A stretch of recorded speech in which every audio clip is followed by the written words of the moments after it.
I'm Big Bob. And I'm Ann. What's up?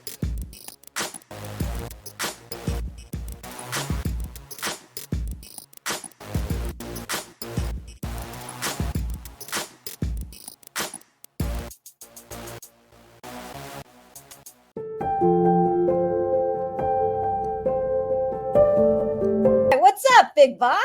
Not much. What's up, Ed? We got a lot going on today. What do we got today?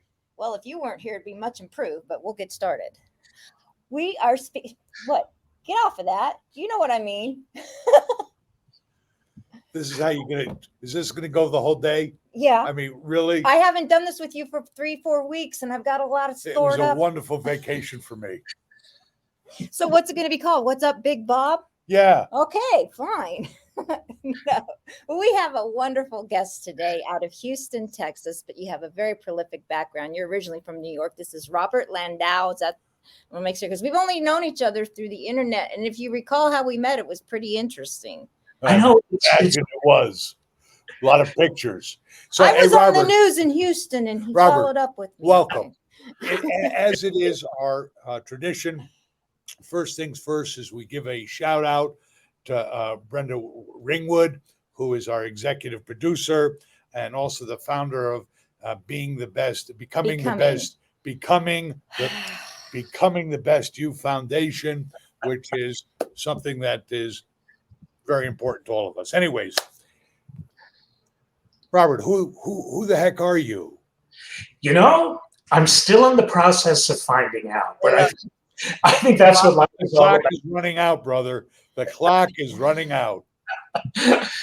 Oh, hey, listen, life is a journey of learning. It never ends. But to put that in a nutshell, my name is Robert Landau, originally from New York City. Where in New York? Sorry? Where in New York?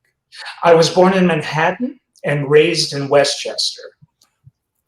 I was born at the White Plains Hospital and spent 3 years as an adult living in Manhattan.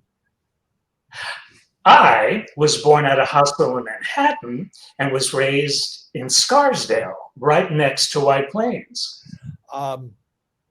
My brother graduated from Scarsdale High School. Me too. He might be your age. I'm 14. 41. Come on. 41. Get this. Next week, no, towards the end of this week, I will be 67. Yeah, he works out all the time. He looks amazing. My brother was born in 56. Me too. Oh, no. You guys graduated high school together. What's your brother's name? Jonathan Elyashar, Elyachar. I know the name. I just can't picture him, but I swear to you, I know that name. He doesn't look the same anymore. That's insane. Synchronicity. That's what life is all about. Absolutely. That's crazy. That means it's a small world. It is. It really is. So, yeah, I graduated Scarsdale High School, and then my dad got a job in Germany, where he is originally from. So at the time, I was ready to be a senior in college. And so we found an international version, an international school that's affiliated. Did you say international virgin? Version. No. I don't think there are many of those around, actually, if you ask me. There aren't in my neighborhood. No, certainly not here in Texas either. But that's a whole nother story for a whole nother episode, if you think of it. Okay. But Texas A&M had an international branch in Luxembourg. So I went to college in Luxembourg, but after the first semester, the school went bankrupt. So I went back to Westchester, New York, and ended up going to Pace University. Graduated from there, moved into New York City, became an actor for many years. Then... No, an actor. You must have waited tables in between. Oh, yes. Yes, he did.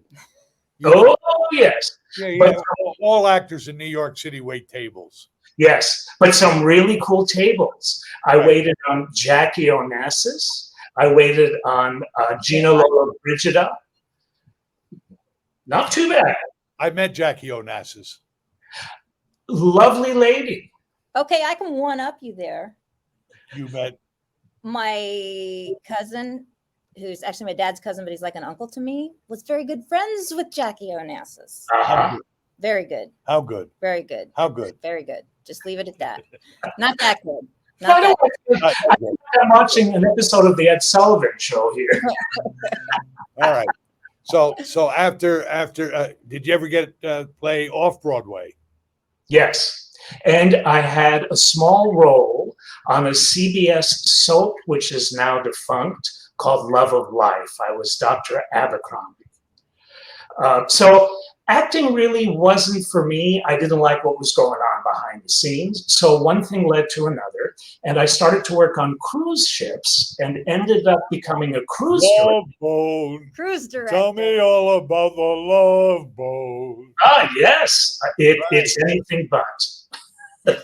It's anything but it turned out to be a just under 10-year career. As a cruise director, 300 ports of call on close to 400 cruises all around the world. And it totally changed my life. Amazing. Yeah, amazing. Wait. Before we go on, let's focus on this a bit. 300 different ports of call, totally global, right? You did Asia. You did you ever do the riverboats in Europe?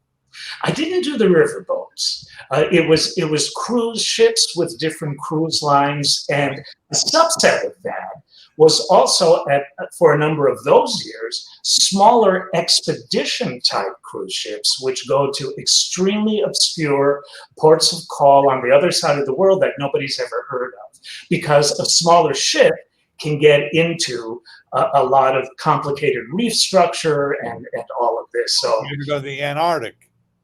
no, but I worked a ship that was double hulled that at a certain point every year did Antarctic cruises. But I always kind of followed the sun.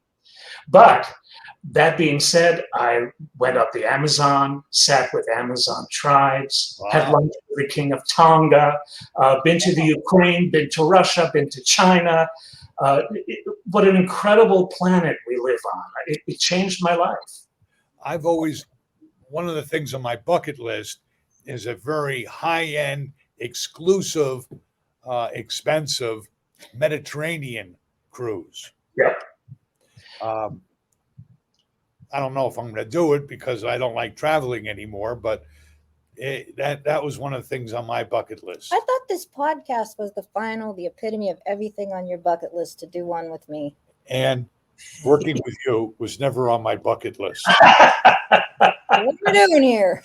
I ask myself that question every time. What are you doing here? I don't know. Okay. Anyways, Robert, enough about Ann. Let's talk about you. But listen, Bob, some of the best things in life are not on one's bucket list.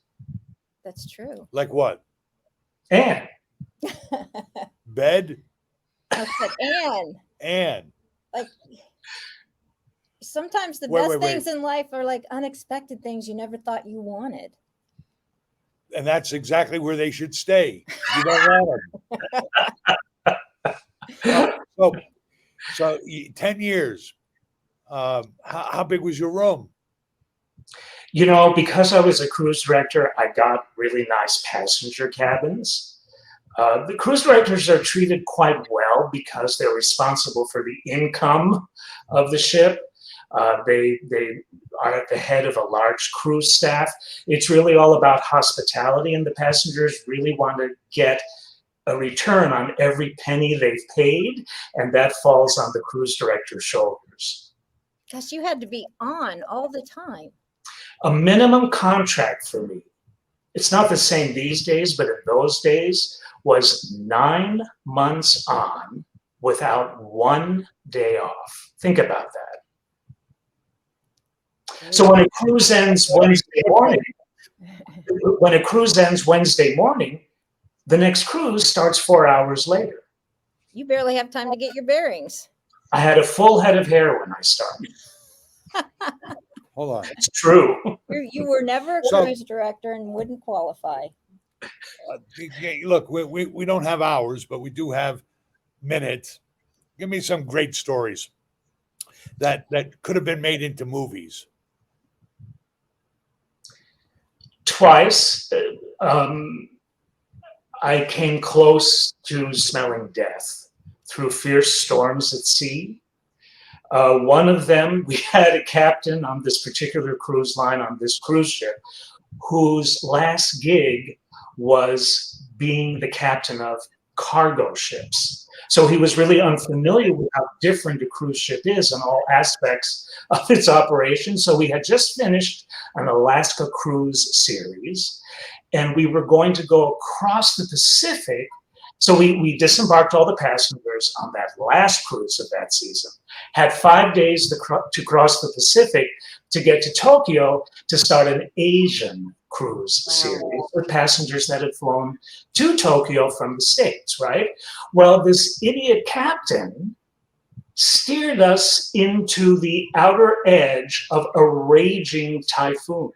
Oh my gosh. And so for the first 3 days of the crossing, the Pacific was like glass. It was almost eerie. You didn't feel like you were on a major ocean, right?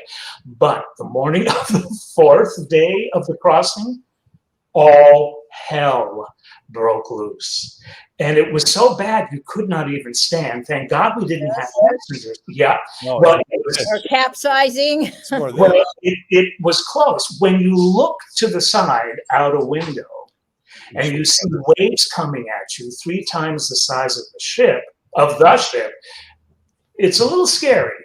Yeah. So, a long story short, we actually made it to Tokyo, but 2 days late. And all of the passengers who had been put up in hotels in Tokyo because we were late were now lining the pier. And I was dressed in my finest to welcome them on board. But as we started to get closer to the pier and tied up alongside the pier, I was looking at the faces of these passengers, and they were all, hundreds of them, looking at me and the ship like this. And I thought, oh boy, this is not going to be a good cruise. And I asked them as they were coming aboard why they were looking that way. This was a beautiful, pristine white ship. But because we had been battered for 2 days in the Pacific, all of the white paint on the massive hull of the ship had chipped off, and it was horrible orange rust. And these passengers were thinking, I ain't getting on that. But it was a great cruise. It was a great cruise. Yeah, I've got tons of stories.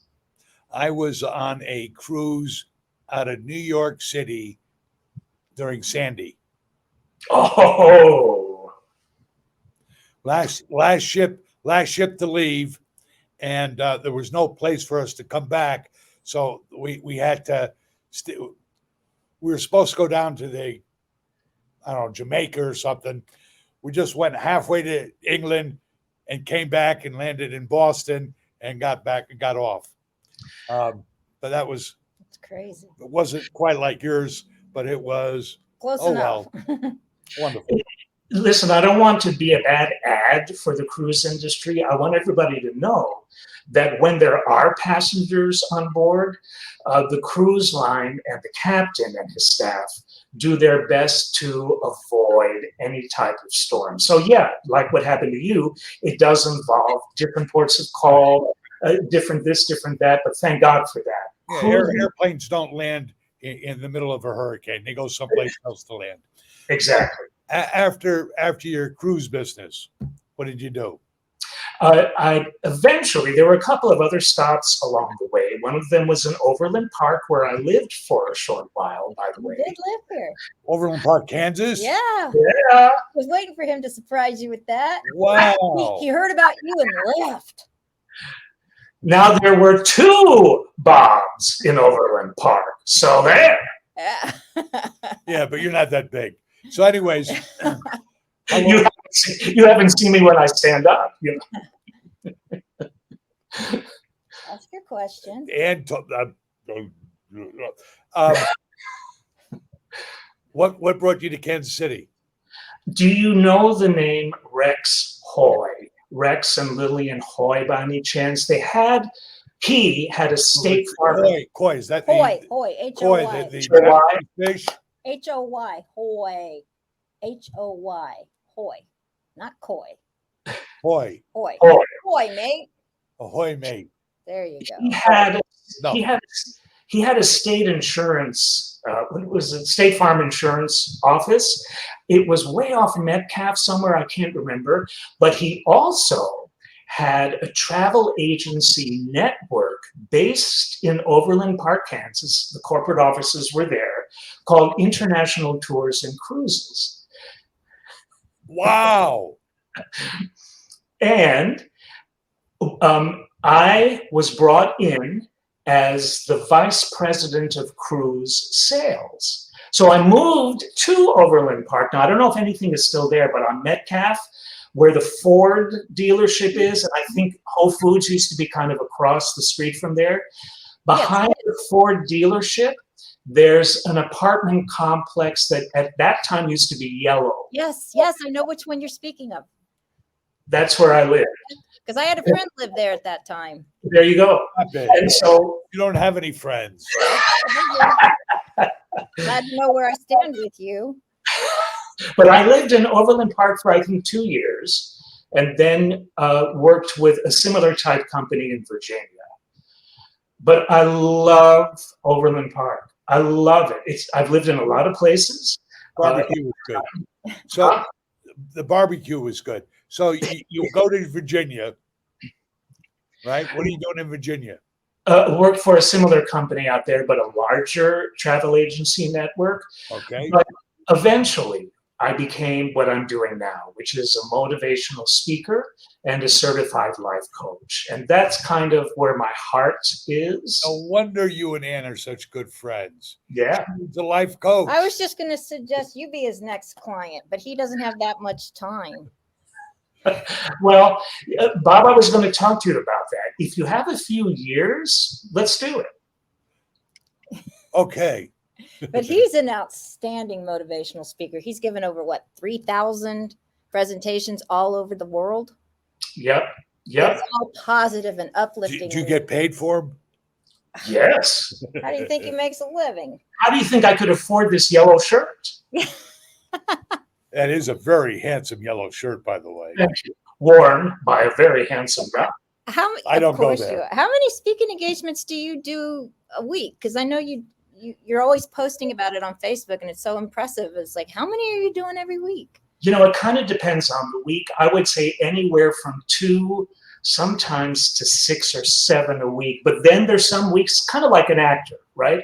Where I don't have anything, but that's good because I also have a motivational YouTube channel called Robert Landau Motivation, and I'll send you guys the link so you can post it, where every day I post a motivational video. And now there are over 200 motivational videos on that channel. And I also like Congratulations. Thank you. You probably will appreciate this because it seems every day you post a daily Robertism. Yep. This inspirational quote. He's good at that too. So what was the one? Did you post one today? I post one every day, have ever since I've been on Facebook. It's on my personal Facebook page and my professional Facebook page. But yes, I don't remember what it was today. I read it. Me too. I created it, but I can't remember. You have so many, and he's king of motivational and inspirational quotes. I'm complimenting you. This is where you say thank you. Thank you. You're welcome. Thank you. You know what? Motivations. I think it's a Bob thing. You think? Yeah, I don't.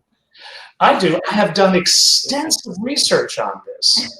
And there's just something about the vibratory essence of the name Robert or Bob that inspires motivational quotes.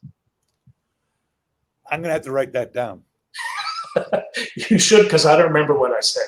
He has all of his on big posters. Just Cool.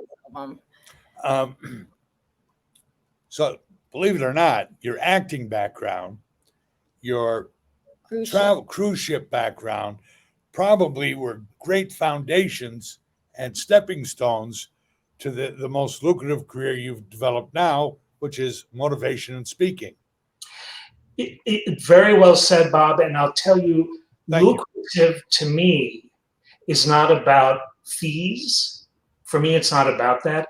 Lucrative to me is kind of being a vehicle to help change people's lives for the I better. love it. I love it, love it, love it. He's also written 4 books. You've only written one. I've only written one for you. Right. Do you travel much? I don't as much now. A lot of my gigs are local, but for example, this past July, every July, or sometimes it's August, I go to Las Vegas because I speak at a conference that I have been speaking at for 15 consecutive years. They're not tired of you yet? No, believe it or not. Well, see, I change the color of my shirt often. And you've got great socks and great outfits. I mean, he's the king of style, not big Bob polos. And you need to be my agent, Anne. I will consider it, but I think Brenda would be awesome too. That would be great.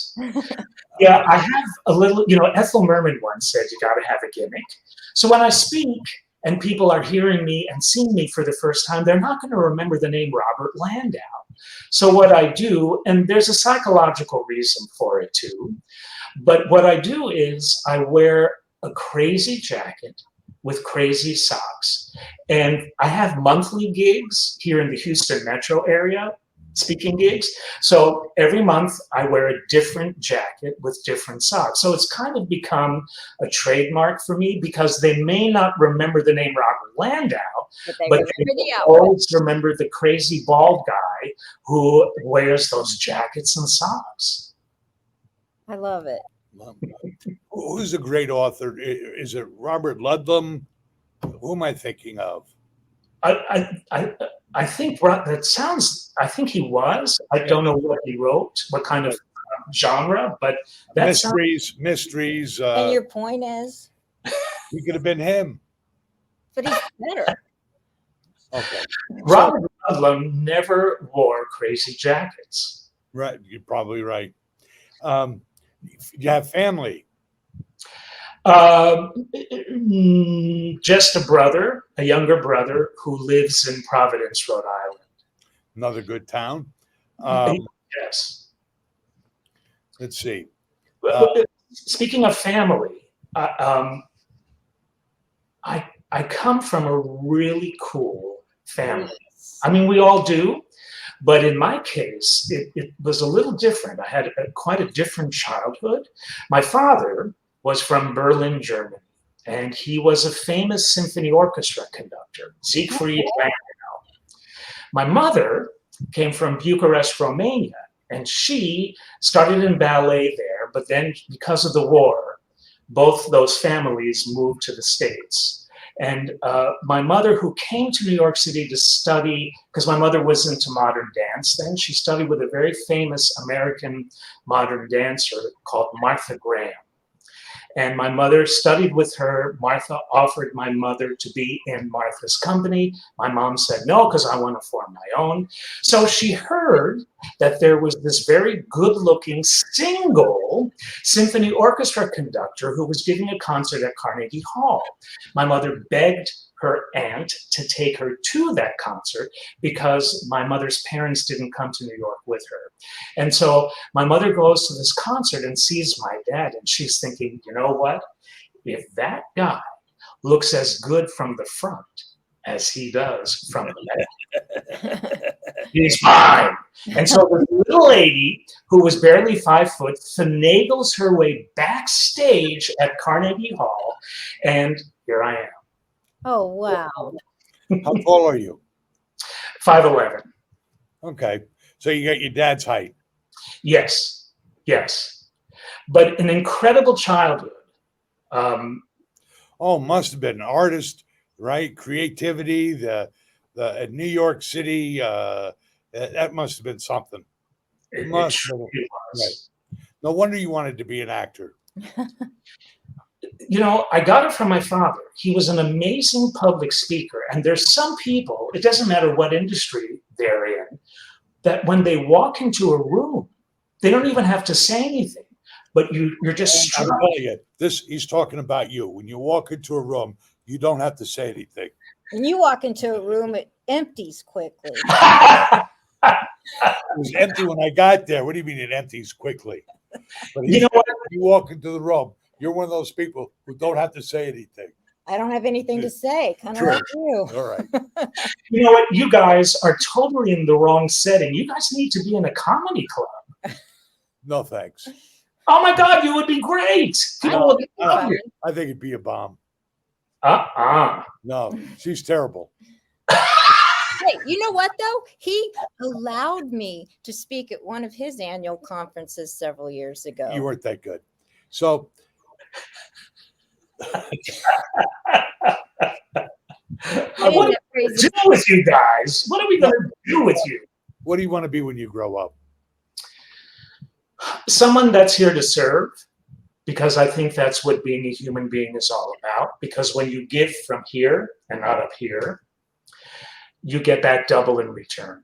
And I think that's what we're really here for on a serious note. And I think the more people who choose to help one another from here and not here, I guarantee you we'd be seeing different news stories on one's chosen news network. Exactly. So I think I agree with you more. You need a bigger following. Your message is pure. Your message is great. You need a bigger following. Wow, thank you.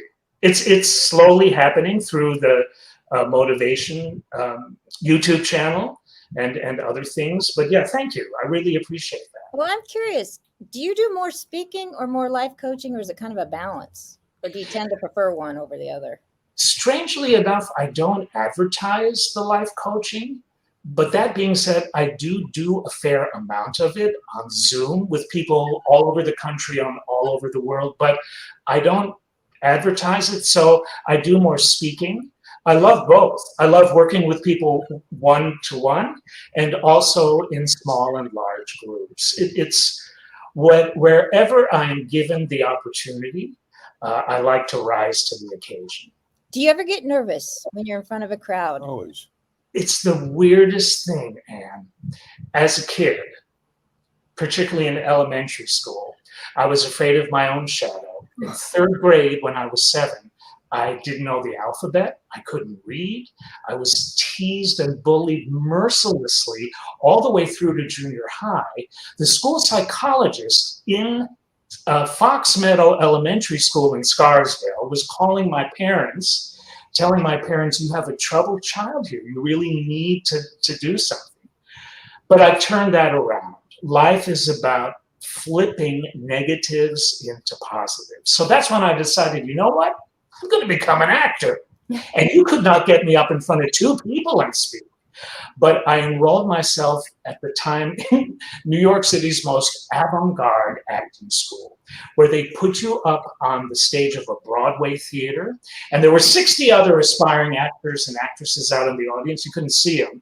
And you would hear the voice of your drama teacher saying, okay, Robert, I want you to be a tree in the winter. And it's 80 degrees below zero. On your branches, you have 2 feet of ice. It's bitter cold. You are angry. Through sound and movement only, Robert. Show us how you feel. Go. That brings you out of your chair real fast. So since then, it's nothing for me to get up on a stage and do something, and I'm not nervous. I don't know if you feel the same, because both of you public speak too. But for me, public speaking is kind of like channeling. Huh? For me, I'm anxious, not nervous. You're anxious, and that's different. See, as long as it's not anxiety, like the negative aspect. But if you're anxious, that could also mean, you know what? I'm looking forward to getting out on that stage and doing what I'm going to do and lift people. I want to get it over with. You want to get it over with. Ah, Oh, he wants to get it over. but you know what? The audience too. I haven't seen either one of you speak. You can see some of my speaking on the YouTube channel of mine, but I bet both of you are wonderful as speakers, because it's not about polish. It's not about, being A+++. If you have a message to share from here, people will feel it and people will get it. So, Authenticity. She doesn't have one of these.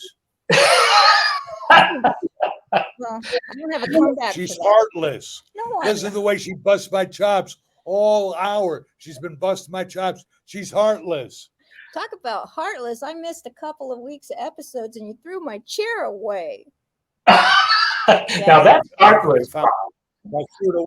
How did you find it? Because you put it back here when I came in, so I really know how you feel. So thanks. Okay. Oh, So, you better be careful. we got an audience of between 6 and 16 people. But we're growing. We just started. Is That's there great. something you would like to tell our whole world about Is you? it something what? Say it again.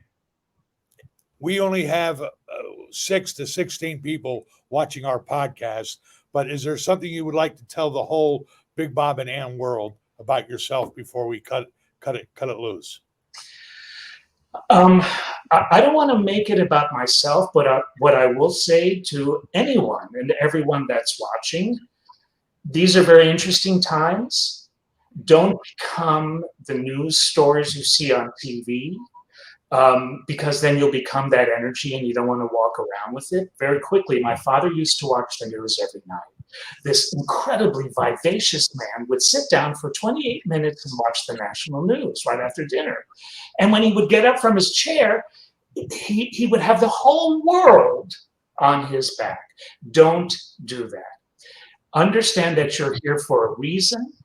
Be strong, be proud, the hell with them if they can't take a joke, as Bette Midler says, and just do what you feel is right. You can make it through any storm, knowing that no storm lasts forever. So that's what I would say.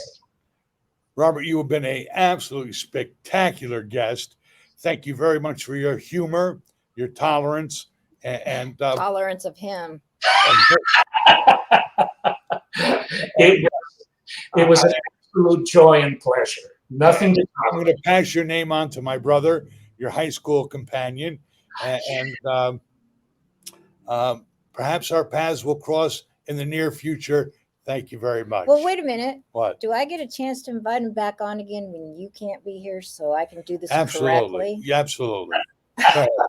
Ann wants to take you back. Well, I hope you do too. But here's the deal. Anytime you guys want me to be on this again, all you have to do is let me know. I would be honored, and it would be a wonderful Beautiful. thing. My podcast, which is called The 5-Minute Life Changer, my YouTube channel, which is called Robert Landau Motivation, and my website is robertlandaumotivation.com for speaking gigs. What's your home phone number? Aw. All right. Take care. We'll follow up with you. Thanks. Thank you so much.